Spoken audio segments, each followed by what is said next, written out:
Video பார்க்குற எல்லாருக்கும் வணக்கம். இது உங்கள் ரெஸ்லிங் கிங் தமிழ். நான் உங்கள் ரகுமான். இன்றைக்கி நம்ம சேனலில் இன்றைக்கி நடந்து முடிஞ்ச மண்டே நைட்டால் டபிள்யூ எதெல்லாம் நடத்துகிறாங்க, என்னென்ன மேட்ச் நடத்தாங்க அப்படிங்கிறத பற்றி தான் ரிவ்யூவாக பார்க்க போகிறோம். இந்த வாரம் மண்டே நைட்டாக வழக்கம் போல் தான் இருந்தது. சரி வாங்க வீடியோக்குள்ளே போகலாம். மறக்காம சேனலுக்கு ஃபஸ்ட் டைம் வந்துருக்கோங்க, சப்ஸ்கிரைப் பண்ணிக்கோங்க. பெல் ஐக்கானை கிளிக் பண்ண மூலியமாக தினமும் போகிற ரெஸ்லிங் செய்திகளை தமிழ் மொழியில் தெரிஞ்சுக்கோங்க. ஷோ ஆரம்பித்த உடனே கிக் ஆஃப் பண்ணுறது யார் கேட்டிங்கன்னா ரியா ரிப்ளே அண்ட் இயோ ஸ்காய். போன வாரம் நடந்து முடிஞ்ச மண்டே நைட்டால் இவங்க ரெண்டு பேருமே புதிய டபிள்யூடைய டாக் டீம் சாம்பியன்ஷிப்பை வெற்றி பெற்றிருப்பாங்கள்ல, அதை செலிப்ரேட் பண்ணதுக்காக தான் வந்திருக்கிறாங்க.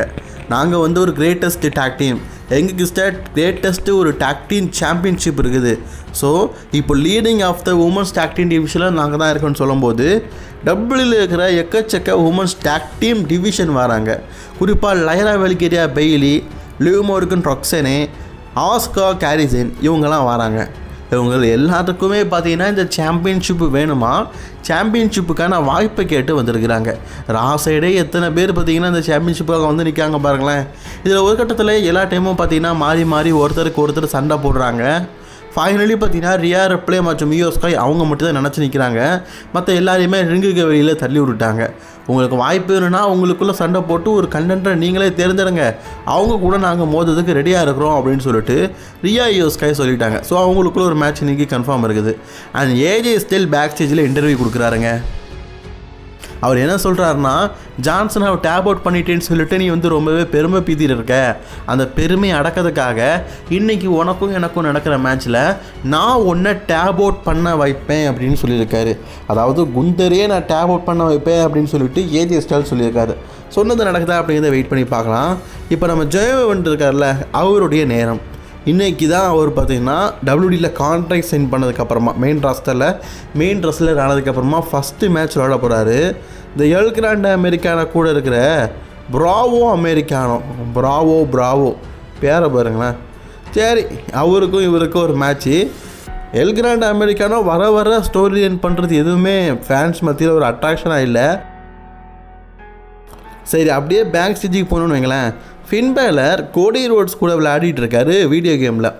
அப்போ அந்த இடத்துக்கு லிவ் மோர்கன் ரொக்ஸனே கேட்குறாங்க, என்னப்பா நம்ம ஜட்மெண்ட் டேயில் டைட்டில் மீண்டு வரணும்னு சொல்லிட்டு நாங்கள் டாக் டீம் சாம்பியன்ஷிப்பாக போடுறோம், ராக்கில் உமன்ஸ் ஹெவி சாம்பியன்ஷிப்பாக போடுறா, டாமினிக் இன்டர்கான்டினென்டல் சாம்பியன் இருக்காங்க, நீ எனக்கு கேம் விளையாடிட்டு இருக்கு அப்படின்னு சொல்கிறாரு.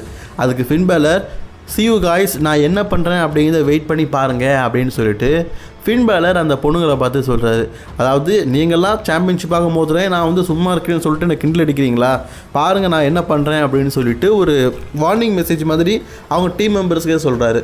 அதே மாதிரி நம்ம ஜேஎன் ஈவெண்ட்ஸுக்கும் பிராவோ இருக்குல்ல, அந்த மேட்ச் ஆரம்பிக்குது. இந்த மேட்ச்சில் ஜேஎன் ஈவெண்ட்ஸோடைய ஃபஸ்ட்டு ரா டெபியூட் மேட்ச், அதாவது மெயின் ராக்ஸ்டர் ஆனதுக்கப்புறமா ஒரு விளையாடுற ஃபஸ்ட்டு மேட்ச். ஸோ இதில் பார்த்தீங்கன்னா ஜேஎன் ஈவெண்ட்ஸ் ரொம்பவே க்ளீனாக வெற்றி பெற்றுட்டார். வெற்றி பெற்றதுக்கப்புறமா அவர் அட்டாக் பண்ணதுக்காக பார்த்தீங்கன்னா எல் கிராண்ட் அமெரிக்கானோஸ் 3 பேருமே சுற்று போட்டாங்க.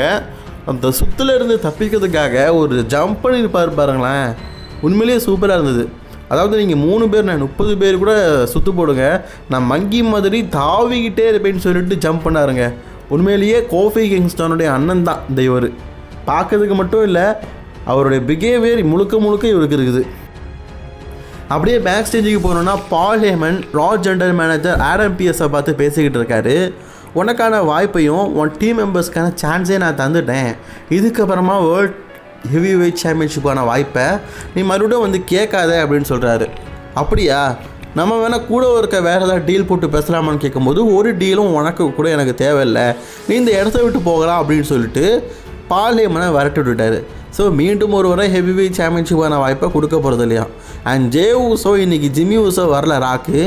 ஜே ஊசோ மட்டும் பார்த்திங்கன்னா ஆடியன்ஸ் சைடு ஃபேன்ஸை பார்த்து ஈட் மூமெண்ட் போட்டுட்டு அப்படியே அந்த இடத்த விட்டு போயிட்டார். எஸ் கைஸ், இன்றைக்கி ஜே ஊசோ வந்தார், ஈட் மூமெண்ட் போட்டார், போயிட்டே இருந்தார்.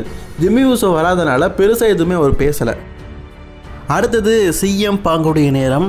நம்ம சிஎம் பாங்கு பார்த்திங்கன்னா இன்றைக்கி அடுத்த கண்டென்டர் யார் அப்படிங்கிறத தெரிவிக்கிறதுக்காக வராரு.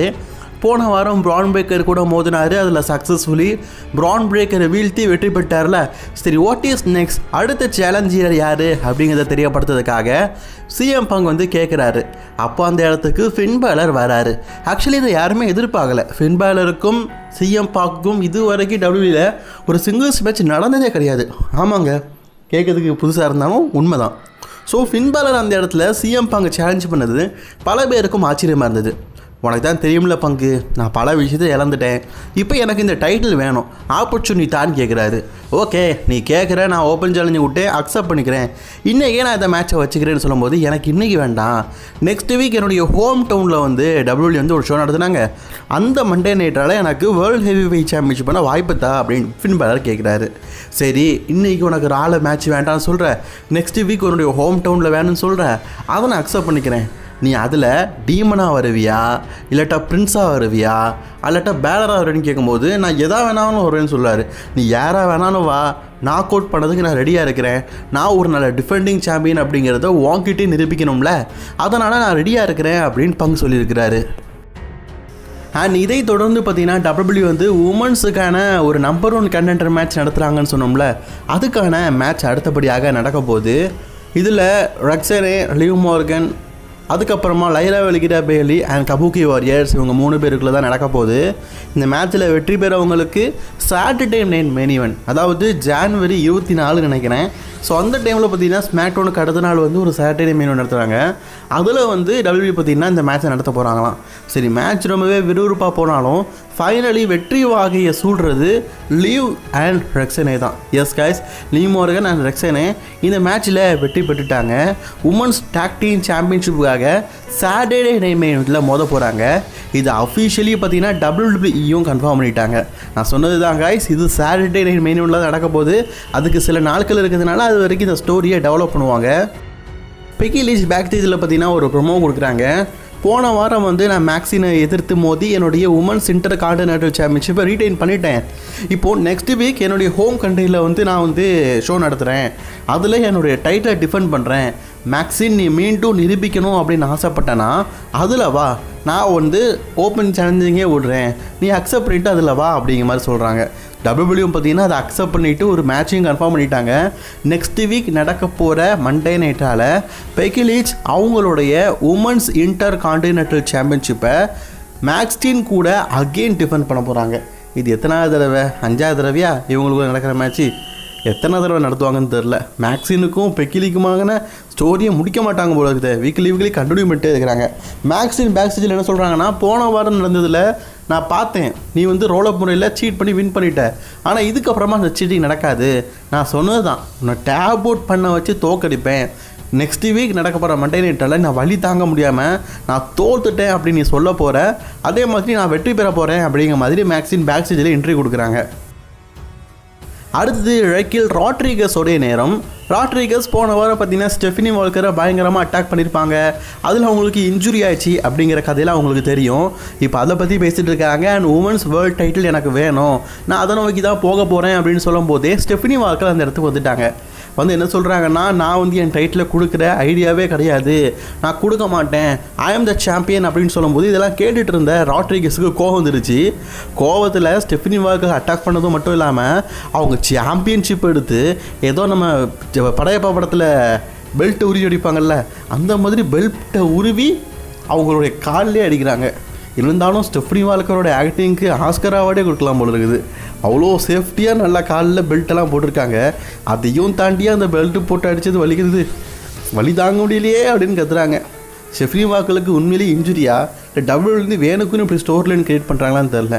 ஏன்னா போன வாரமே அவங்க இன்ஜுரின்னு சொல்லிட்டு போயிருக்கலாம், மீண்டும் இது எதுக்கு அந்த கெட்டுக்காலோட வர வைக்காங்கன்னு தான் தெரில. மேபி டபிள்யூ பார்த்தீங்கன்னா ஸ்டெஃபினி வால்கருக்கு சின்ன இன்ஜுரியாக இருக்குது, அது வரைக்கும் அவளே சாம்பியனாக இருக்கட்டும் அப்படின்னு நினச்சிருக்காங்களான்னு தெரில. வெயிட் பண்ணி தான் பார்க்கணும். அதுக்கப்புறமா த விஷன் டீமில் இருக்கிற Austin Terry and Branson Reed 2 பேருமே டேக் டீமாக இணைந்து இன்றைக்கி பெண்டா அண்ட் ரே ஃபீனிக்ஸ் எதிராக ஒரு டேக் டீம் மேட்ச் விளாடுறாங்க. பெண்டா ரே ஃபீனிக்ஸ்னே வாயில் பேர் வச்சுட்டிங்களா, பெண்டா அண்ட் ட்ராகன் லீ. ஏன்னா இதுக்கு முன்னாடி உங்கள் பென்டகன் அண்ட் ட்ராகன் லீ இவங்கெல்லாம் ஒன்றா சேர்ந்தது கிடையாது. ரே ஃபினிக்ஸ் தானே ஒன்றா செஞ்சுருக்கிறாங்க, அதனால் அதே எனக்கு பேர் எனக்கு வாயில் வருது. சரி, இந்த மேட்ச் எப்படி இருக்குன்னு கேட்டிங்கன்னா உண்மையிலேயே நல்லா தான் கொண்டு போகிறாங்க. ஒரு கட்டத்தில் டிராகன் லீ இருக்கார்ல, அவர் ரிங்குக்கு வெளியே நிற்கும் போது ஒரு பயங்கரமான ஸ்பியரை, மெட்ரோ ரயில் எப்படி வரும் ஃபாஸ்ட்டாக அந்த மாதிரி ஒரு ஸ்பியரை பார்த்தீங்கன்னா பிரான் பிரேக்கன் டிராகன் லீக்கு போடுறாரு. ஐயையோ! ஆனால் அந்த மேட்ச்சில் அவர் வந்துருக்கக்கூடாது, குறுக்காலம் வந்ததுனால டிஸ்குவாலிஃபை ஆயிடுச்சு. டிஸ்குவாலிஃபை முறையில் பெண்டா அண்ட் டிராகன் லீ தான் வெற்றியாளர் அப்படிங்கிறத சொல்லிட்டாங்க. ரா ஜென்ரல் மேனேஜர் வந்து கத்துறாரு, நீ எதுக்கையா தேவையில்லாமல் இந்த இடத்துக்கு வந்த, இந்த இடத்துல உனக்கு பார்ட்டிசிபேட்டே கிடையாது, நீ தேவையில்லாமல் வந்துட்ட, நீ என்ன ஆஃபீஸில் வந்து பாரு அப்படின்னு சொல்கிறாங்க.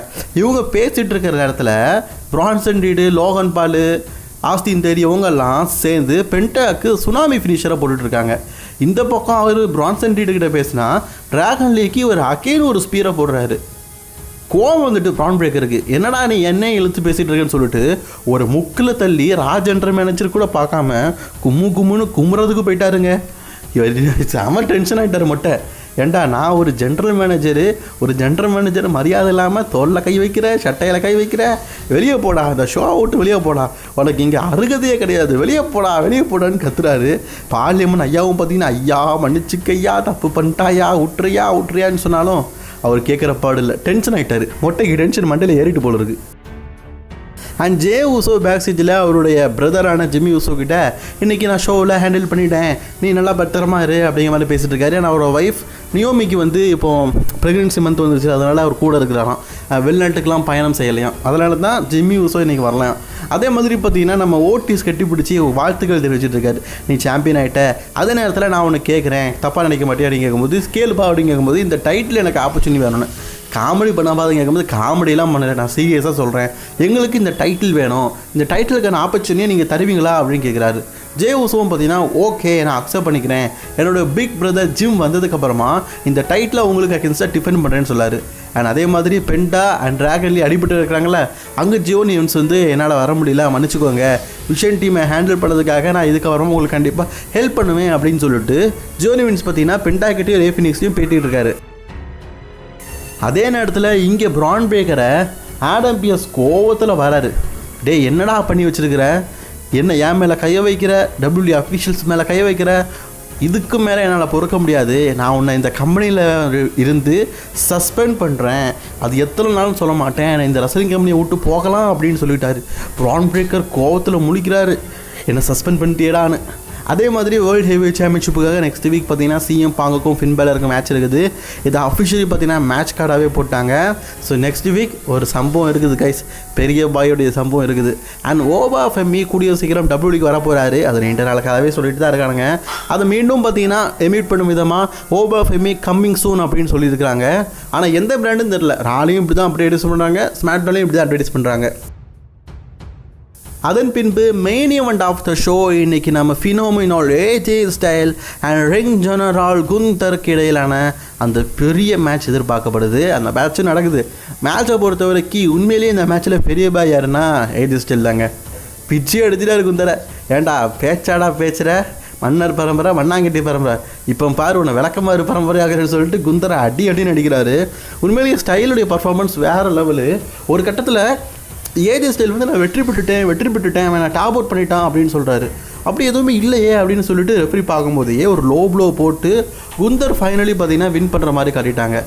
ஆக்சுவலி உண்மையிலே என்ன நடந்திருக்குன்னா, இந்த பக்கம் குந்தருக்கு லாக் போடும்போது குந்தர் வழி தாங்காமல் டேப் அவுட் பண்ணிட்டாரு. நான் தோத்துட்டேன் அப்படின்னு. அது டேப் அவுட் பண்ணதை இவர் பார்க்கலை, அது அவன் தோத்துட்டான் அப்படிங்கிறத இவர் உணர்ந்துட்டார். ஆனால் ரெஃப்ரிக்கு தெரிலல, அதனால் இந்த மேட்ச்சில் பார்த்தீங்கன்னா ஏஜே ஸ்டைல் வின் பண்ணதை பார்க்கல. அந்த டைமில் லோ ப்ளோ போட்டு குந்தர் பார்த்தீங்கன்னா இந்த மேட்ச்சில் வின் பண்ணிட்டாரு. ஸோ குந்தர் இன்றைக்கி வழக்கம் போல் சீட்டிங் முறையில் வின் பண்ணிட்டாரு. சரி, இதோட இன்றைக்கி ராவை முடிச்சுட்டாங்க. இன்றைக்கி ஓரளவுக்கு சுமாராக இருந்தது. உங்களோட ரேட்டிங்கை கமெண்ட் பண்ணிக்கோங்க. தொடர்ந்து வீடியோ பார்க்க சப்ஸ்கிரைப் பண்ணிக்கோங்க.